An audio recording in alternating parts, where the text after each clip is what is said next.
Hello, everyone, and welcome to another episode of the Presence Posse Presents.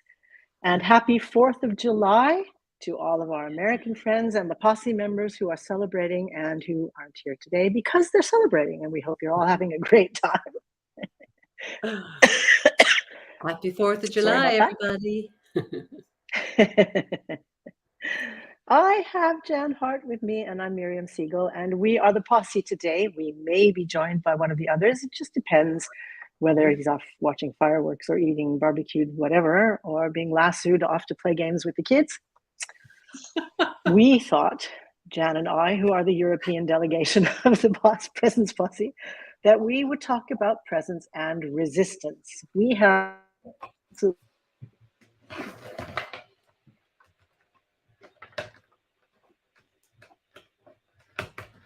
I'm noticing some technical difficulty. We'll see what happens. I'm losing my voice, and there are some technical things, and yeah, that's kind of what happens. And we're flexible. We're the Presence Posse. We can be present to anything.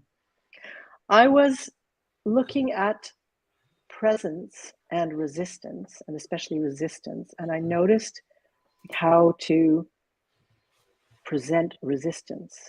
And I saw somewhere on the internet, I'm sorry, I don't have the link or the reference at the moment, but resistance is simply any way in which you're not embracing the present moment exactly the way it is. Isn't that cool? Resistance is simply any way in which you're not embracing the present moment exactly the way it is. I love it. I love that. And yet, what do we mean by embracing? Embracing the present moment, does that mean accepting it and just having to live with it and not doing anything about it? What do we mean by embracing? Do you have any thoughts on that, Jen? What comes to mind immediately, Miriam, is a teddy bear. Just open arms, unconditional love whatever arises.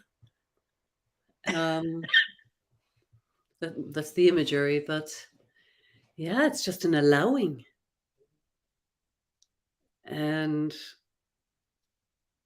God, I've lived so much of my life in resistance to so much and so many things. And yeah, it's just allowing whatever is to be here instead of trying to push it away or make it different or, I mean, I often say to people, because I live in Ireland and we get a lot of rain and we're always complaining about the rain. So we resist it. We don't like it. But at the same time, we don't try to push the rain back up into the sky. When it's here, it's here. You put on your raincoat and your wellies and get your umbrella and off you go.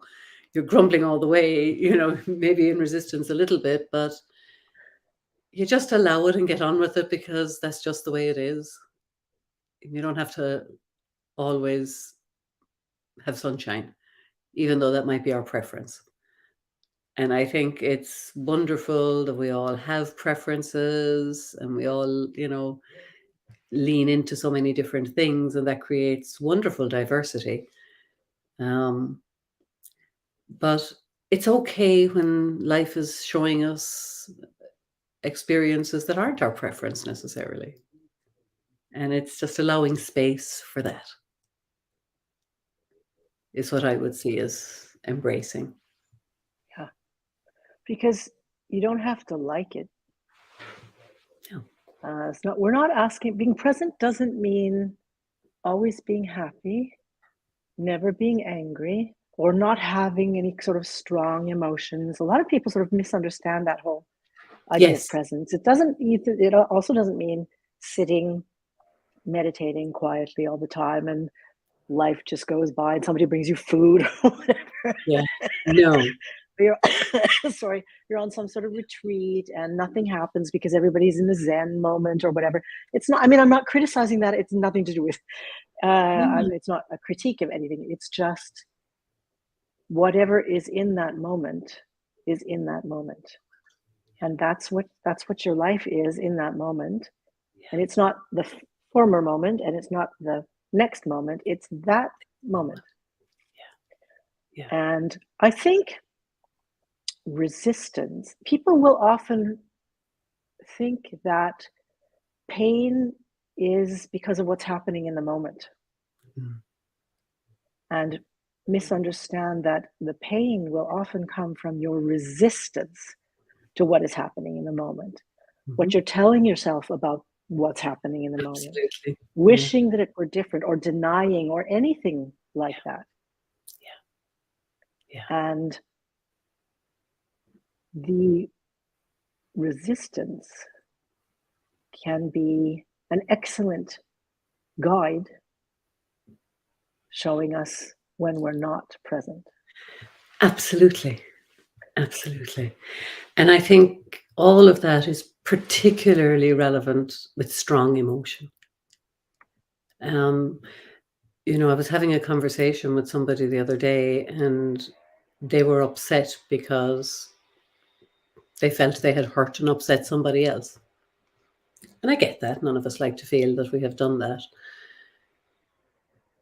But the thing that intrigued me was it was so wrong, being upset, or having a feeling of hurt, or having an experience of having the feeling of hurt arise within you was not okay. And, we ended up exploring that, and, what if hurt is just another flavor, just like joy, they're maybe the colors of our rainbow, and red is anger, and blue is we're feeling low, and yellow is we're feeling all sunshiny, and hurt is just another one.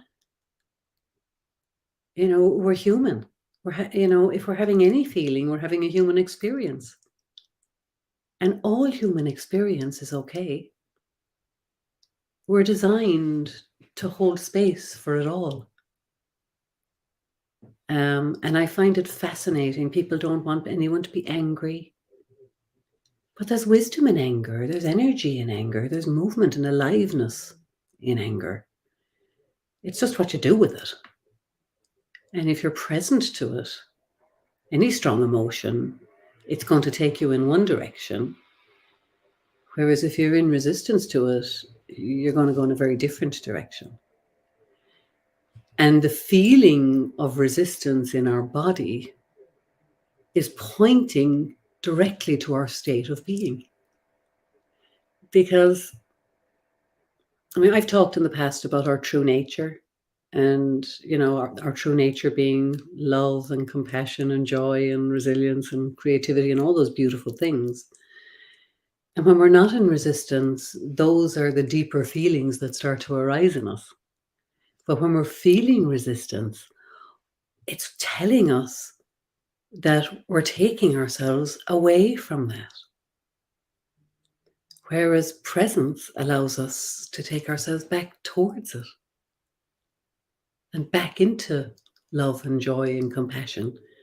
And even if we don't like what's going on, if we're moving in that direction, those feelings will arise within us and support us in an experience that we don't like. Whereas when we're in resistance, we're denying ourselves the very support that we would love to have and that would help us. And it's all coming from inside us. Whether we're moving toward our true identity or away from it.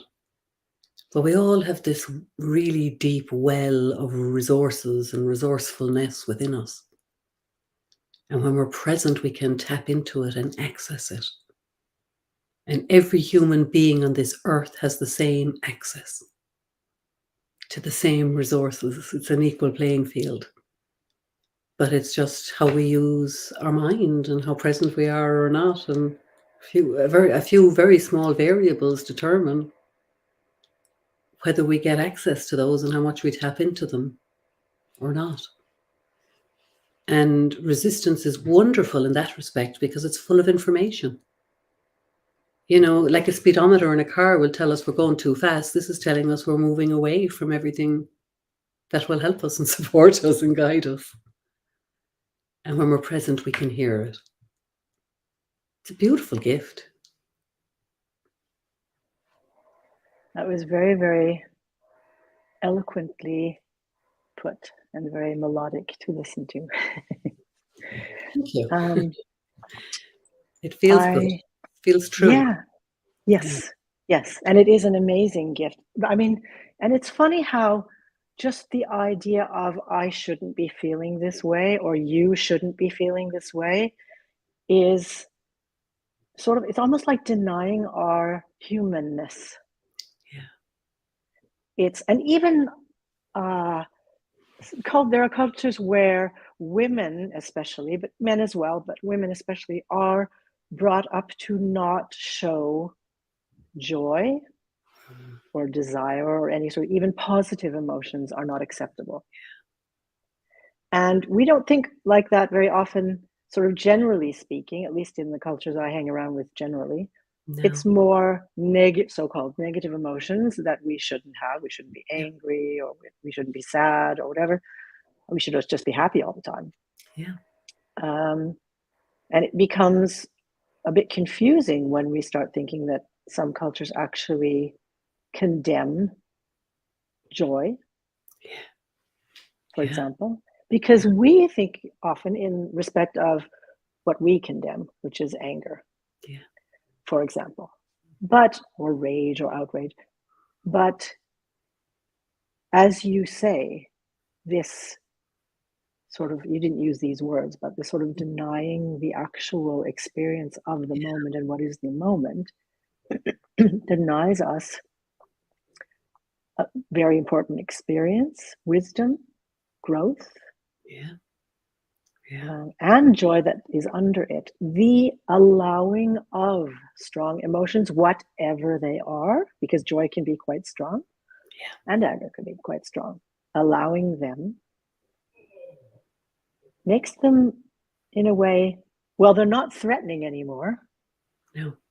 They become actually very easy to deal with. And in the case of often in anger or sadness or whatever, they move. They move, they're rinsed out, and they go in disperse. And what comes up, as you say, are the joy, the presence, the aliveness of the moment. Anger can feel really alive.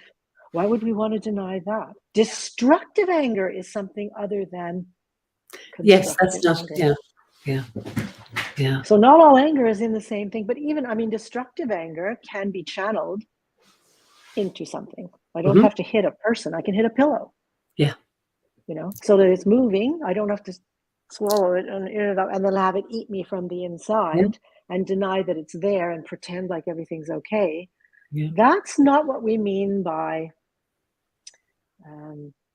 what was the word? I actually forgot the word. Presence. I'm so used to saying allowing, embracing. Yes. Embracing. Yeah. Embracing. That's not, I mean, we're not, because people do, I've actually been in groups where people misunderstand that as well. Being present to what is in the moment is expressing. So if you feel destructive anger, you express that destructive anger, whatever the cost. And they will attack. And I mean, as long as I work as a therapist, so when it's an agreement to physically challenge, it can be a beautiful thing. People meet in a physical challenge, and there's some sort of possibility of breakthrough there and epiphany, and just the rawness of the feeling of using the body and not being censored, having an arena for that. That's a beautiful thing.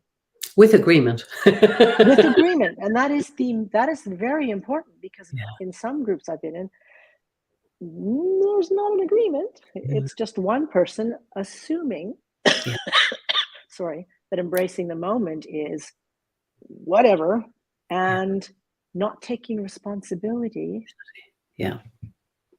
for the relational part of the moment, which is an important thing. I'm Very. never alone. Well, Miriam, it's interesting, and I'm going to come back to something you said in a moment, but when we're present in that space of presence, we have space. And what often comes up for me in that space is what's the most important thing? And it's always the relationship. It's not being right or, being heard or anything like that. It's maintaining the relationship. And when we're not present, we don't get that little window or that little pocket of space to make that choice. And sometimes, we assume when we dive on. But the thing I want to come back to is when you were talking about, when we allow resistance or strong feeling to be within us, that, it'll move. And it does move because it's in waves, it's energy.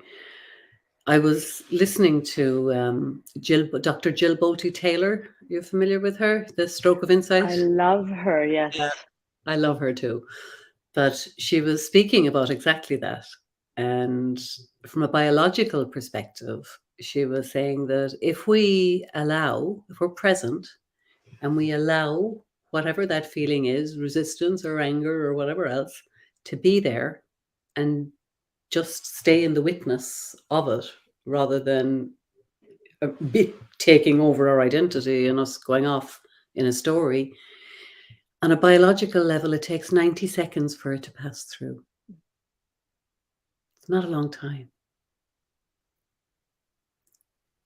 So if a feeling of resistance to anything arises within you, and you can notice it and be with it and be the witness and the observer of it doing its thing, it'll be gone in 90 seconds.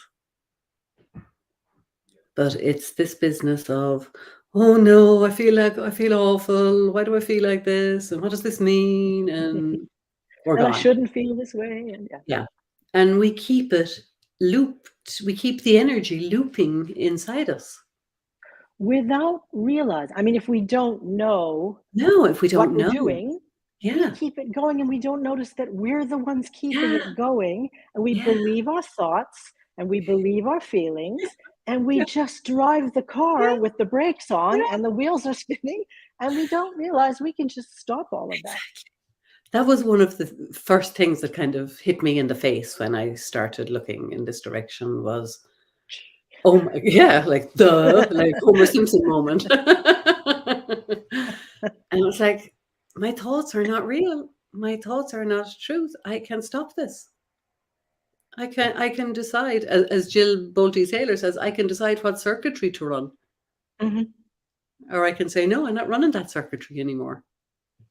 But it's only by being present that you can actually notice and observe whatever circuitry it is you're running in the first place. Mhm. So presence is just, I don't know, it's pregnant with possibility, is what Yes. presence is. Yes. It's a constant opportunity. Anything can be birthed out of that space. Anything. Anything. There's infinite possibilities because we're tapping into infinite resources.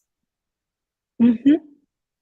That we notice that we have, because Yeah. we're noticing the moment, being in the moment, not running from it or thinking that we should be different, and believing all of it. I have a lot of, well, through the years, put it that way, interactions with people who believe their thoughts so completely. Yeah. So I shouldn't be like this is only a thought. Yeah. There's no reality to it. I shouldn't be like this unless I make it real. How Yeah. much energy, how much do I have invested in that thought? And things that have happened, for example, you were talking about, I can't remember the feeling the person had, but there was some, shouldn't be feeling like this or shouldn't have done this or whatever. There's something in the past that has happened, and we keep it alive with our thoughts, but it's over. It was over when it happened. It stopped happening, but we keep it happening with our thoughts and our feelings, and we go back to it and we go over it, and we should have done this, or they should have done that, or I wish I hadn't done that, or this was awful and it was awful and it was Until awful it's and it was awful. over. And all respect for that, because I mean, trauma can be quite an overwhelming thing, Yeah. and it's not happening anymore. No. So, and then the question becomes, why am I so invested in keeping this alive? And then the way I look at it is, what gold nugget is in this for me? Yeah. If I'm keeping something alive, then I can get present to that keeping it alive, and then start looking at what's the gain here? Yeah. Because I would have let it go. Yeah. And people will think, oh no, but this is so painful. There's no gain. It's just pain. It's just pain. I want it to stop. I'm like, are you sure about that? Yeah. Because a lot of times when you're in pain, what do you get? Yeah. Attention. And who would you be if you let Or, it go? yeah, maybe you'd have to take more responsibility, because if you're in pain or you're sick or whatever, then you don't have to do a lot of things because people feel sorry for you or whatever. Mhm. But you'd have to maybe step up more. Yeah. But that, and then the thing is, you think maybe, and here's a thought, right? People think that that's actually not a good thing. They resist that and don't allow for the possibility. Yeah. They might like it. So it goes beyond the shoulds into, I couldn't do that. Mm. You know, I'm not the kind of person that could do that. And you resist it. I couldn't climb a tree. I couldn't do a zip wire. I couldn't ride a bicycle. I couldn't swim. I couldn't do that job. You know, and we limit ourselves.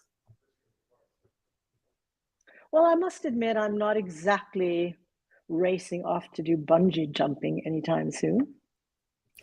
It doesn't mean I can't. No.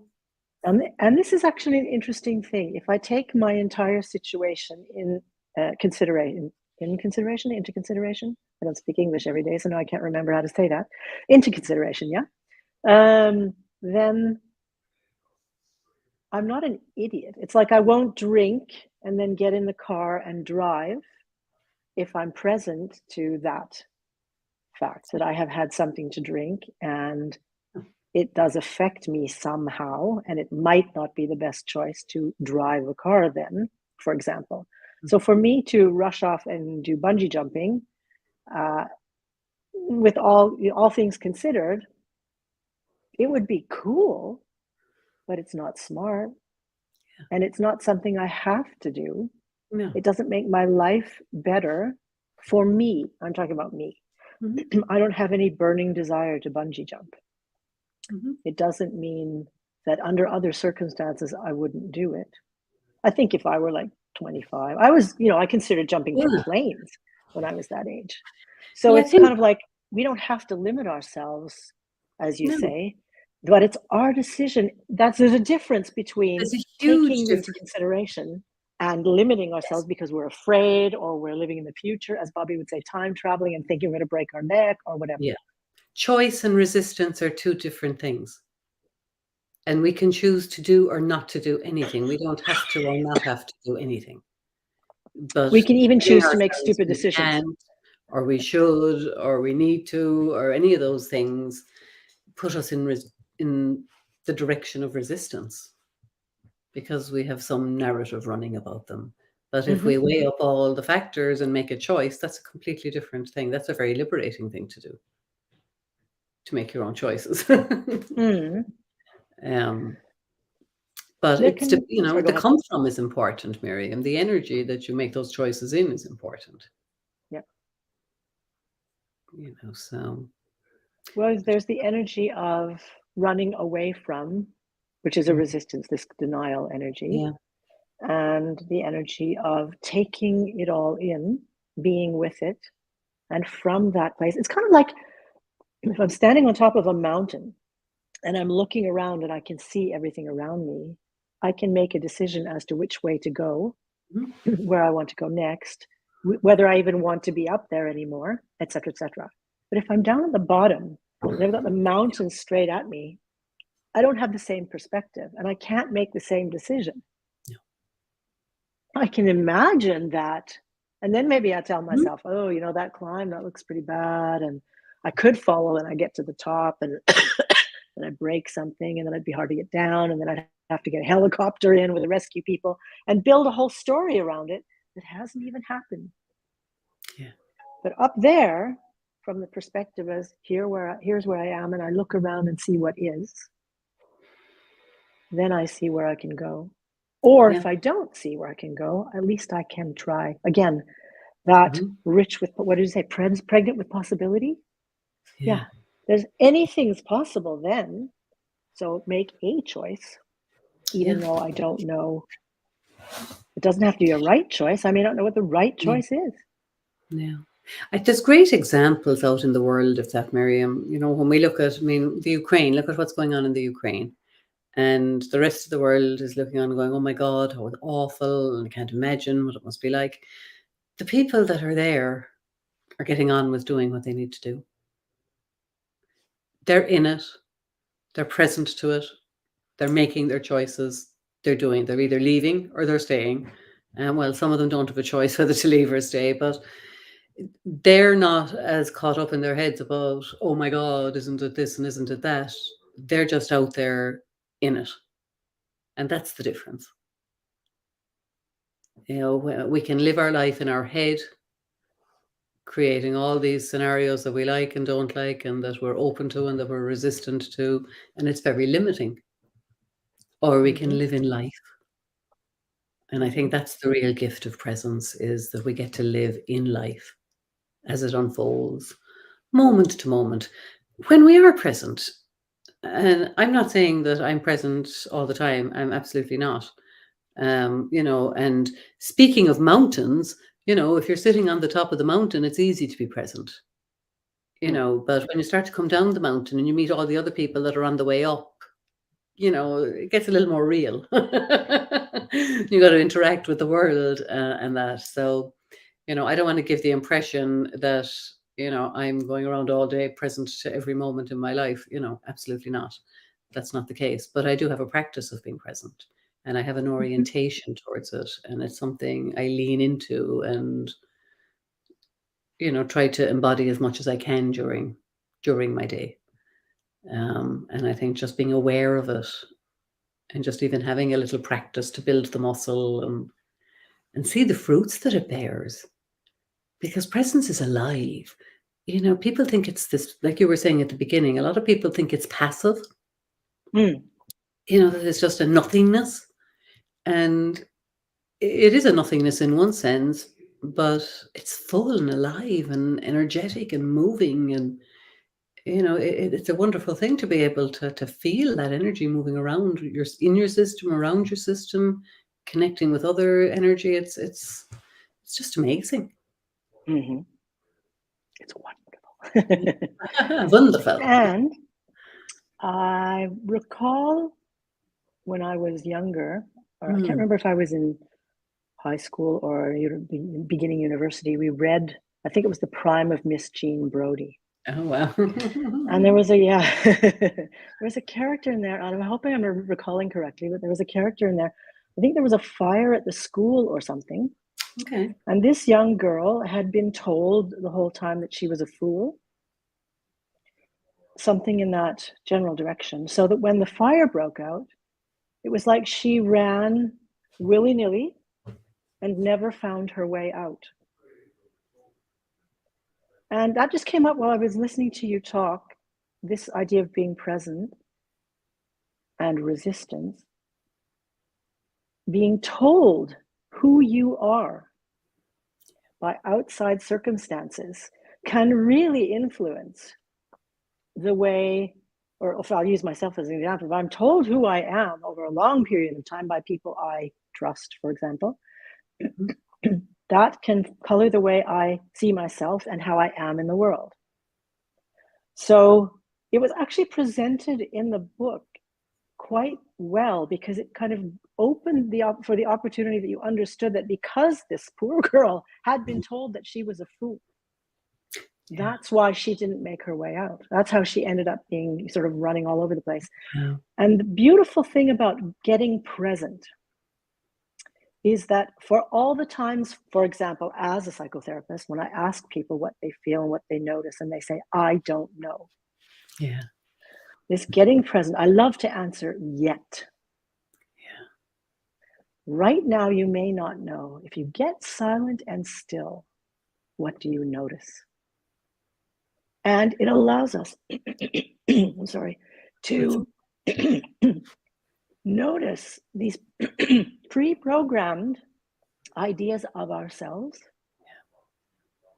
It's gone right out of my head. Expose them for what they are Mm-hmm. and let them go. And presence will afford us the possibility to become more ourselves and stand in the power and freedom and strength and confidence of being ourselves and knowing what that is and who that is. Instead of just this sort of rote kind of way we are in the world and how we think about the world and the jobs we do and the relationships we have. Mm-hmm. And it was such a beautiful, I think, and a very sad illustration of what can Yeah. happen when we are not present Yeah. to outside influences and when we Absolutely. embody them Yeah. and stop I them think having to that's react. true for so many of us, myself included. I mean, I grew up in an era when children were seen and not heard, and adults were respected. And if you were a religious leader or a doctor or a teacher or anything like that, then extra respect, and you didn't question. And there was a lot of messages came through that weren't really helpful. But I took them all on board, hook, line, and sinker. These were the trustworthy adults in my life, as you say, and they didn't mean any harm. They were part of a culture at the time, but my interpretation of what they were saying and the meaning I put on that left me with lots of beliefs about myself that just weren't true. Um, and it was only by getting still and quiet and curious and, doing a little self inquiry, as Fred would say, I started to see that, taking it on at that time might have been my childhood wisdom action because it was the best solution I could come up with at that time was to take it on board. But as you were saying earlier, that was then and this is now. And I still don't have to carry the beliefs of a child and live from them now. Mm-hmm. But they weren't bad. And there was no bad intention around any of them. But it was Jen's little child, Jen's wisdom coming through with her best coping that she could come up with at that time. And that's okay too. It's all wisdom in action in some way, but only by getting still and quiet with it was that even able to come through decades later. That's the power of presence. We get these nuggets and our little breadcrumbs sometimes, like I like to call them, and all we got to do is follow the trail. We never know where it's going to take us, but by being open to it rather than resistant to it, um, the experience of life becomes a little easier and a little less effortful and a little more graceful. Mm-hmm. And there's a lot more love and compassion and joy and all those things that everybody says they want seem to arise more naturally from a state of presence than when we're trying to figure everything out or rely entirely on our intellect. Mm-hmm. The intellect's wonderful, but it's not the only resource we have or the only gift. Absolutely.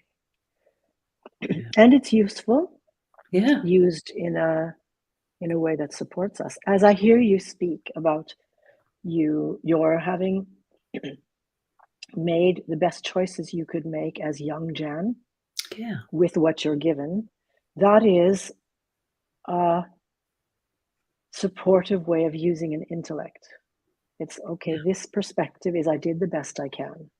Another perspective, which I would consider to be from a perspective of resistance, is I should have known better. How stupid was I? I wasn't good enough, all of that kind of thing. Instead of a more accepting, well, If I had known better, I would have done better. Absolutely. But there are Yeah. a lot of people afterwards, oh, I knew I should have done that and I shouldn't have done that or whatever. Are you sure you knew everything? Yeah. Because it sounds like there was a piece of the puzzle that wasn't there. And if you Exactly. had it, you Yeah. have it after the fact, but Yeah. not before. Yeah. No, I knew that was going to happen. No, you probably thought it might, but you didn't know until you actually did it. Yeah. And then you get to forgive yourself for not knowing and for doing the best you can. If it comes from a judgment resistant place, that may Yeah. be necessary to forgive yourself Yeah. in order to come to that place of, well, I was actually just being the best me I could be in that moment. Yeah. And that's the way it was. And this next moment, I'm not that person anymore. Yeah. Unless I keep insisting on running around in circles and telling myself I should have done something else, in which case I don't learn or see what I needed to see. And then I Exactly. risk doing it again. Yeah. Yeah. And we can keep these things alive for decades if we don't put them down or try and learn from them or, see what's going on and get curious about them. But our conditioning isn't to get curious about these things. It's Yeah. just to carry on and It's bring them. actually not to be curious. Yeah. In a way, we're sort of conditioned. I mean, we're generalizing, of course. There are some people Yes, who of don't course. get conditioned away from curiosity, but most of the time, if I allow myself to think that way, young children are encouraged to not be curious. Sit still, read your book, watch this Do what you're program, do told. what I say. Yeah. And not, oh, yeah, are you interested and curious? And notice more and notice more and notice more. Ask more questions. That's Yeah. like, shh, No, no, shh, no, no, be no. quiet, Have be you any quiet, more quiet. questions? And it can take a while for us to recondition ourselves, come back to the Curiosity. curiosity of the moment. There's so much richness in that. And it's like, okay, I learned to not be curious. Yeah. And that is not conducive Yeah. to I being think in the world for my now. no, it's not. And I think part of why we've forgotten about curiosity is sorry, I got distracted by the comment.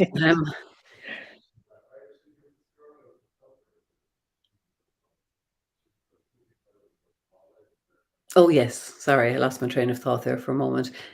It Curiosity requires us to slow down, and we're living in a world that's moving faster and faster and faster, with more and more data and information just coming at us all the time. Our senses are bombarded, with light and sound and touch and God only knows what.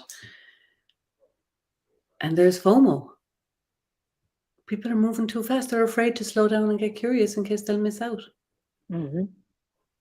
And we don't have the same value on curiosity because we have to slow down. And there's so much value in slowing down. Hmm. And I'm laughing in my head as I'm saying that because for a long time, everybody was telling me to slow down, slow down. I was laughing at them. Couldn't see any value in it. But there is this huge value. That's actually funny to hear you, like funny personally. I was always told to speed up. Oh, wow. I take forever with everything. I'm so thorough, it's ridiculous. It's like I want to know every cell and every little color nuance, and I drive people nuts. And I worked at a bank when I was quite young, and everything has to happen really fast. And it just was not me. It's funny because I talk quite quickly Yeah. and I gesticulate a lot and all of that. And I walk at a fairly rapid pace, sort of generally, but I'm really slow. So I get this, having been conditioned to speed up, when people will actually tell me that I'm kind of a turtle. And I also struggle with, at times, slowing down because my conditioning was Mm, it's worthwhile to speed up. speed up.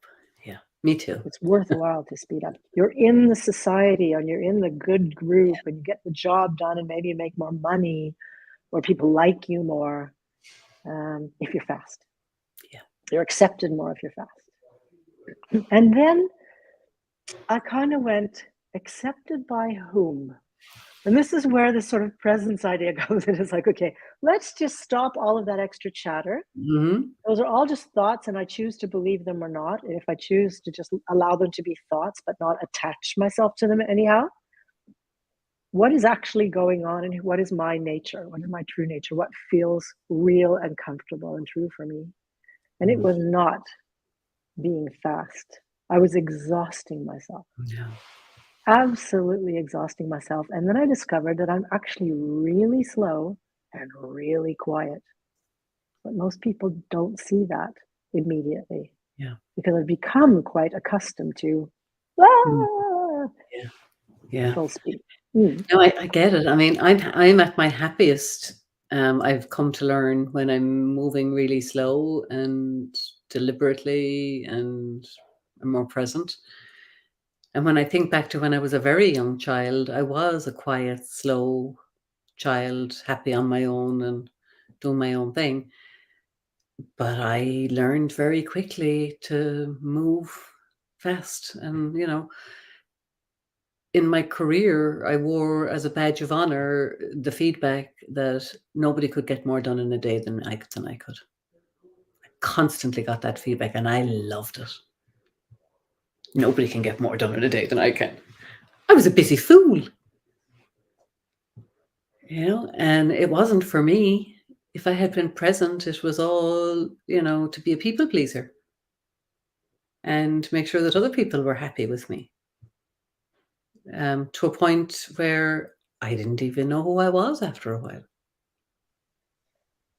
because Fred I would was probably, so sorry, busy being so many things to everybody else that who the heck was I? I yeah. didn't even know what I valued or what I really believed in or what I was inspired to do or, I mean, on some level I did, but I was lost.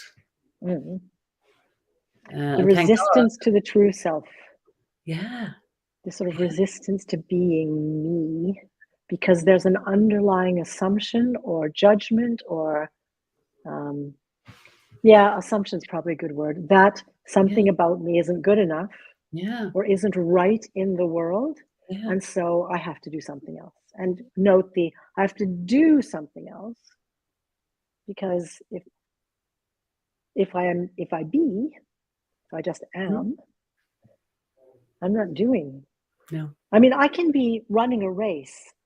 If I'm Mhm. present, this idea of being, not doing, doesn't mean sitting there and just being. It can, but it doesn't mean that. I can be washing the dishes. I can be running a marathon. It's not about being completely still. It's about the stillness of the moment and the stillness within and being with that moment.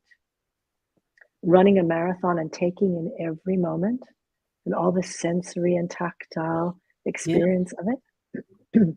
And feeling what I feel, how exhausted am I, taking care of what my needs are, being with all of that. It doesn't mean just No. stopping. It's savoring a meal Mm-hmm. and enjoying all the flavors as they come alive and burst into your awareness, as you eat. That's presence. Soaking in a bath, and then savoring that is being present. I mean, there's endless ways to be present. I had a Um, really weird experience one time. Sorry. no, but Um, about when it just I had me thinking about when it was savoring the meal. I was in a different country, and I was invited out for dinner, and we were walking quietly towards the restaurant, and it was in a park. And I was listening. There was a couple, and they were having a conversation. I was listening, but nothing else. I wasn't taking in. I wasn't mm, making myself do anything. I was just walking. And all of a sudden, I heard myself say to myself, "You're not going to make me eat all that milk and wheat stuff, are you?" And I went, "What the just happened?"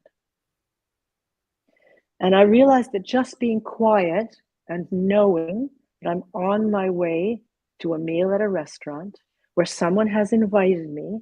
There's an underlying thing of I have to choose something from the menu. We're going to an Italian restaurant, which is very often a lot of sort of pasta and cheese and that sort of thing. And I hadn't said that that is not the best solution for me because I'm invited. So this underlying assumption that I have to do, and I have to be nice, and I have to accept because their hospitality and all of that. And then my inner voice was so quiet and so present and just allowing everything that I heard it. I heard it. And it was weird because it was almost like it was yeah, I'm talking to myself.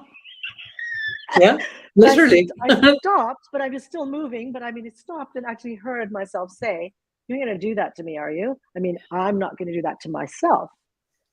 And it was so funny because I went, I just never Wow. would have really, it was so amazing. Ever since then, I've been like, you're not going to do that to yourself, are you? You're not going to eat all that cheese and bread and stuff. I live in a country with a lot of bread and cheese and ham and stuff like that. It's just not good for me. Yeah. And I have that little voice says, you're not going to do that to me. You're not going to do that to me because I got present enough. Presence can do the weirdest things. Absolutely. Yeah. Yeah. I mean, I spoke the last day about when I walked into a restaurant and I heard in my head, don't sit on that stool or on that chair. And what did I do? I sat in it. And it went out from underneath me. Yeah. So, the guidance is there and I was present and I heard it, but I ignored it. And that's always our choice as well, is to override it. We have free will. Yes. And then I get curious what happened between the I heard you and I chose to ignore you thing. Yes. Because in between there's probably some sort of thought. There was, and I know exactly what it was. Don't make a scene. This is your son's birthday. Just sit down and be quiet and don't be acting odd because he won't appreciate it. If you call somebody over and ask for a different chair, he'll be like, "Oh, mom." And it was his So you birthday. have to act like that. Yeah, exactly. Don't embarrass him. Yeah. Yeah. Yeah. Yep. Exactly what it was. And that's the challenge sometimes. That's such a beautiful example because it can be the challenge of being present to what is sometimes can lead to situations that you cannot explain that can feel really difficult to accept and choose. Yeah. And then there's that, can I, dare I? Yeah. Yeah. And sometimes what I do, and I laugh at myself. It's like, well, this is going to seem a bit weird, but would you mind blah, blah, blah. Like if it's another chair or whatever the heck it is, I will preempt that with some sort of comment to soften the situation. Yeah. This could seem a bit, or I might be a bit weird, seem a bit bizarre now, but I actually want this and this and this. Yeah. And in a way, it's my sort of transition to daring. Daring to be present and to own what has shown up in the moment for me, which can seem a bit scary because, as you say, there's that little thought sometimes, and it happens really quickly without us even noticing, of, oh, you don't want to look stupid, oh, you don't want to make a scene or whatever. Excuse me, my wisdom is telling me not to sit on that chair. Could I have another one, please?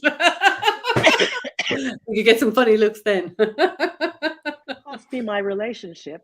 But next time I just met somebody else sitting. Give it to your son. Yeah, exactly. Yeah, no, I wouldn't do that. No, I'm kidding. Yeah, it's funny. I mean, it's there, an idea, spark of inspiration, a message to call somebody. It just comes through in all sorts of ways. And also those little hidden in between, I was present and then I suddenly wasn't for just a second, so I didn't hear that thing that was telling me that, okay, you're going to feel embarrassed. You don't want to stand out somehow or whatever. But this knew better, you might Miriam. This knew better. Yeah. That's a very good the sorry, so-called wisdom of our brain isn't necessarily wise. The intellect Not knew that more kind of than my wisdom. Yeah. And, I suppose the whole thing is to get them to work in harmony. Hmm. They're both tools, they're both gifts, they're both wonderful, but we don't want to use one at the peril of the other. Our intellect and our wisdom are Yes. both equally valuable. Yes. And that is also a beauty. That's such a good point. That is also the beauty of being present because it allows me to take a step back and listen to both parties and give equal party respect and then decide for myself.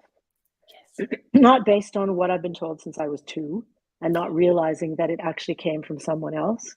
And I'm thinking it's me and not listening to, it's just like Yes. listening to both and then making an informed decision. It's kind of like standing at the top of the mountain and seeing Yeah.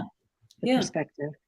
I'm Like, going if to I had drag. remained present that day, and I could have said, "Well, intellect, no, I don't want my son to be embarrassed, but, does my son really want me to be on the floor if something happens? So there's a reason I'm being told this, what's the problem here?" Mhm. And if there needs to be a healthy boundary for the intellect, great, you figure it out. You can do a little mediation between the two and come up with a workable solution. Yes. And sometimes the lesson is that I needed to choose to listen to that, whatever it was, Mhm. even though nothing bad happened.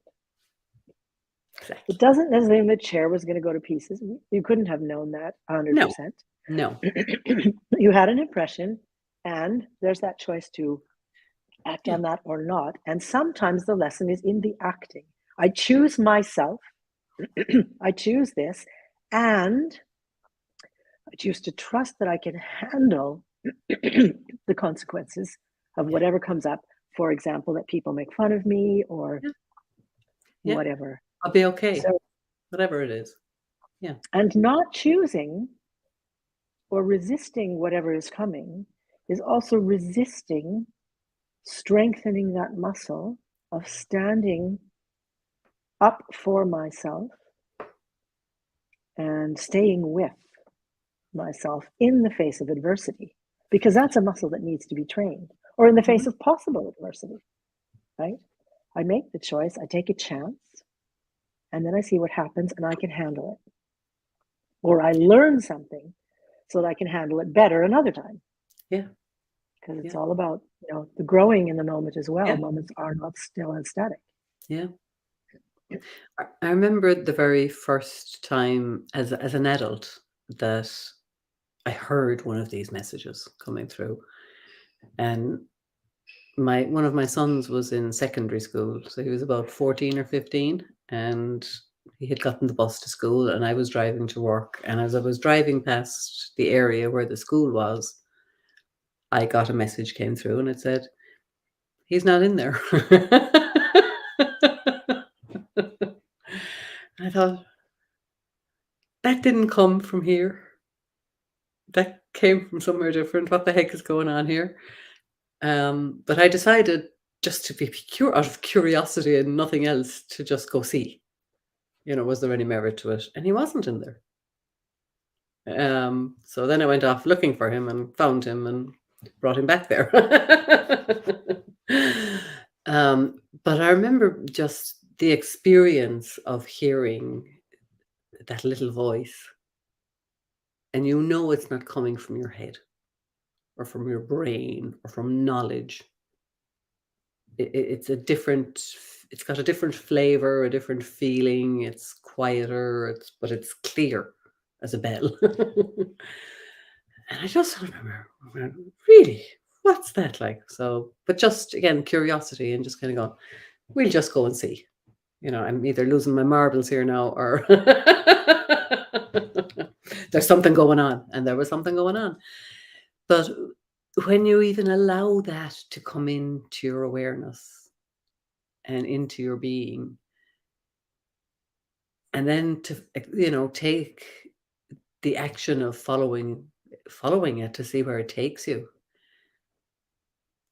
I became even more curious after that, and and almost listening with an ear for it after that because I trusted it. because it was right on that occasion, and if it was right then it could be right other times, and maybe it could help me. And it can, and it does. Yeah. Yeah. What if resistance, and this is again, it's the idea of being curious about the resistance, noticing the resistance, being present to the resistance. What if some resistance is resistance to my own greatness? Mhm. Because if it's more than just little old me in this body, that there's a communication that goes on between me and all there is, and I don't allow that, I get in the way of that, it feels dangerous, or I'm going to think I'm arrogant and narcissistic or whatever. I am in the way of the very opportunities and life experience and joy and unfolding that I say I want. Because life gives us clues in however many different ways, like the chair, or like we notice we're driving and something just doesn't seem right and we can't put our finger on it and we don't know. You don't have to know. And you can't always know. No. But what do I do with this experience? That's a choice. How do I deal with it? And that is a training as well. As you say, that you got curious, more curious, and Yeah. trained to that. And Yeah. it brings up a relational point of presence and resistance. Mm. We were talking about relation a little bit earlier in the talk. Now, the relationship between nature and us in the world, us between people, and with our significant others, whoever they are in our family or whatever, or the ones we choose. How much, when I'm present, when I talk about being present, how much awareness do I have on me in any given moment? Mm-hmm. And how much awareness do I have, or what's the word in English? Attention. Do I have on someone else? And what kind of balance? Because something that fluctuates in any minute or moment, it will change. Mm-hmm. I might be very aware of myself in a moment, and the next moment, all of my attention is on the other person, or at least a lot of it. And the interesting thing with the relational aspect is that can also be trained, because I'm really never 100% alone. As you talk about, you're driving alone in the car, but something's telling you something, because you're aware of Yeah. other you in the world, Yeah. and you in some connection with your son, even though he's not with you. Yeah. And resistance to that cuts us off. It's like a cat having their whiskers cut off. Yeah. Right? Or us losing the tactile sense of I can feel things. Yeah. And resistance is giving us clear information that we're cutting ourselves off from our resources. Mm-hmm. That's exactly what we're doing. We're snipping them off. Saying, I don't want all this innovation, creativity, resourcefulness, resilience. Get away from me. Mm-hmm. Yeah, because We don't people know very we're doing often that, will tell but themselves, yeah, exactly. We may not be aware, but no, a even lot when of we people are, aren't we aware. can tell ourselves it's too big a price to pay.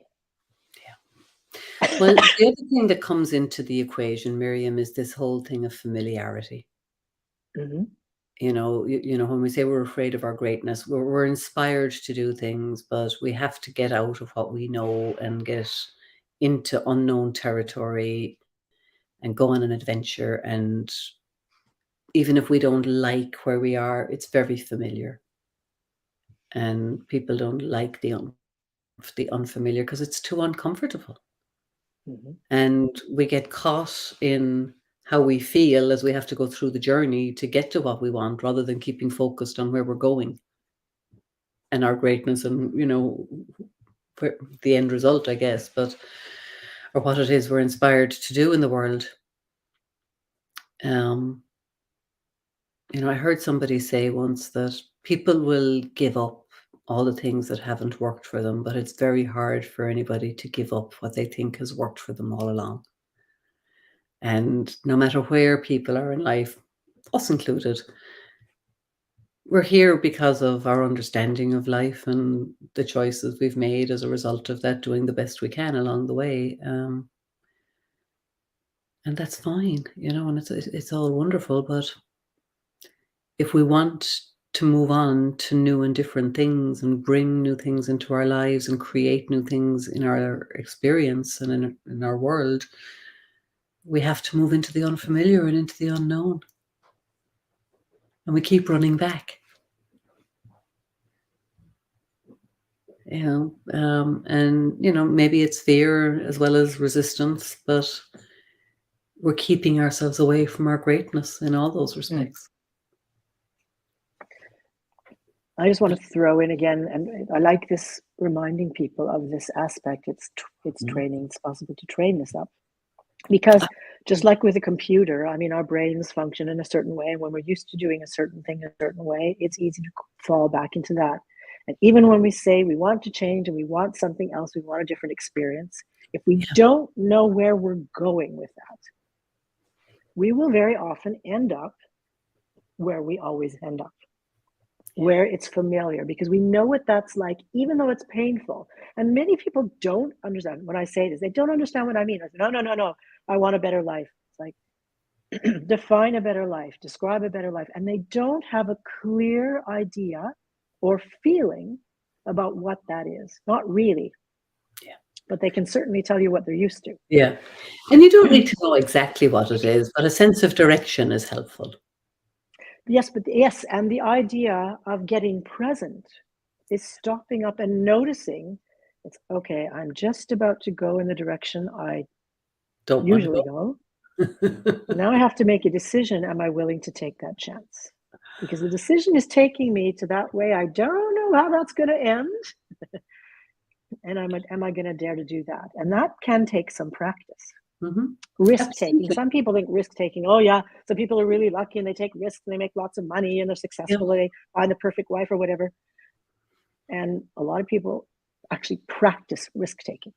And they start small and they work their way up. Some people just kind of dive right into it, but many of us practice it and notice and learn, and things go better, etc., etc., etc.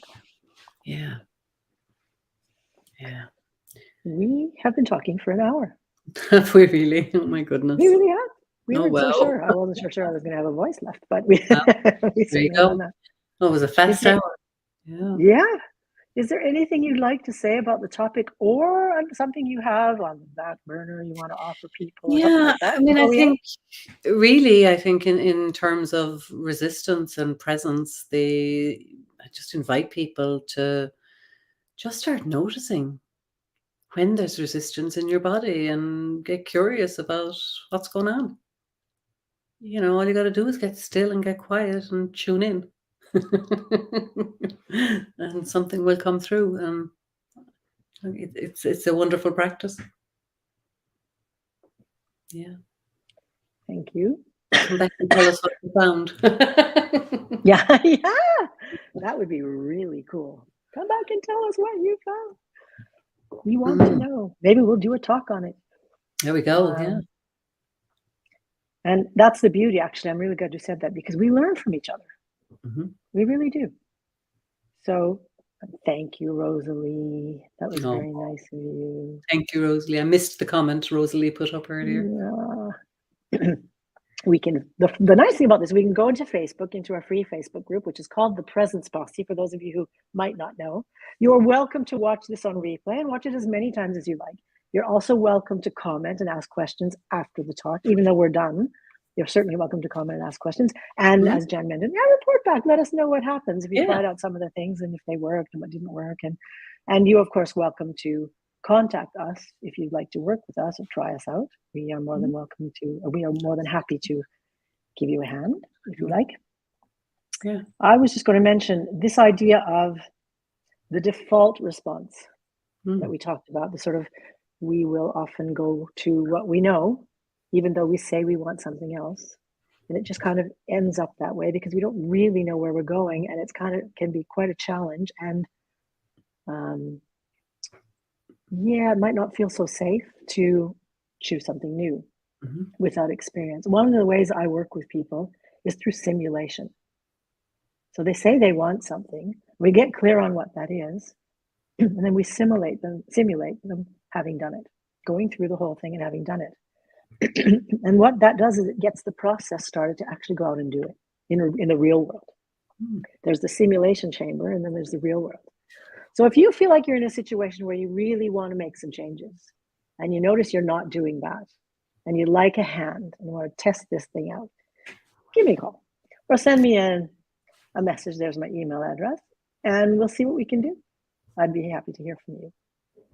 And the Presence Posse is back in a week's time, as we are on Monday at the same time, same place, with a different topic. And I have no idea what that topic's going to be.